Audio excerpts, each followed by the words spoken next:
So much ఇట్లాంటి cinema తీసుకొచ్చినందుకు. So డీసీకి వచ్చేటప్పటికి యాక్చువల్గా లోకేష్ కనకరాజు గారు ఏం చేస్తారు, ఎలా ఉంటుంది, అసలు యాక్టింగ్ ఎలా చేస్తారు అన్న ఇంట్రెస్ట్తో వచ్చి కూర్చున్నాను అనమాట. ట్రైలర్ అయితే ఇంప్రెస్ అవ్వలేదు, బట్ సినిమా చాలా ఇంప్రెస్ అయ్యాను. సినిమా నిజంగా చాలా బాగుంది. అండ్ వామిక వచ్చినప్పటి నుంచి సినిమా ఒక టర్న్ తీసుకుంటుంది, అది చాలా బాగుంది. అండ్ మెయిన్గా వామిక కానీ, పరిమళ అండ్ కోలో యాక్ట్ చేసిన హీరోయిన్ కానీ, అలాగే లోకేష్ కనకరాజ్ ఫ్రెండ్గా చేసిన ఒక ఆయన ఉన్నాడు, గుండాని క్యారెక్టర్ చేసిన ఆయన పెర్ఫార్మెన్సెస్ బాగున్నాయి, స్క్రీన్ ప్లే బాగుంది, యాక్షన్ ఎపిసోడ్స్ చాలా బాగున్నాయి, ఎంగేజింగ్గా ఉంది. Through out the film enjoy చేసాం.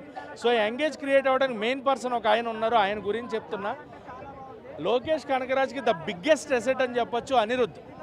ఆ బీజిఎం కానీ, ఆ సాంగ్స్ కానీ చివరి దాకా కూర్చోబెట్టాడు భయ్య ఆడియన్ని.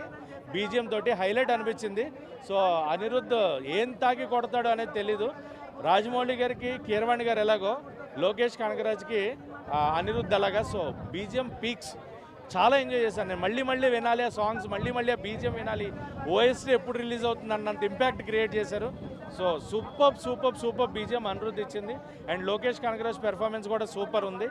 సో ఓవరాల్ లోకేష్ కనకరాజ్కి అయితే నాకు తెలిసి డైరెక్టర్గా, యాక్టర్గా కూడా he proved he can do what ever he want.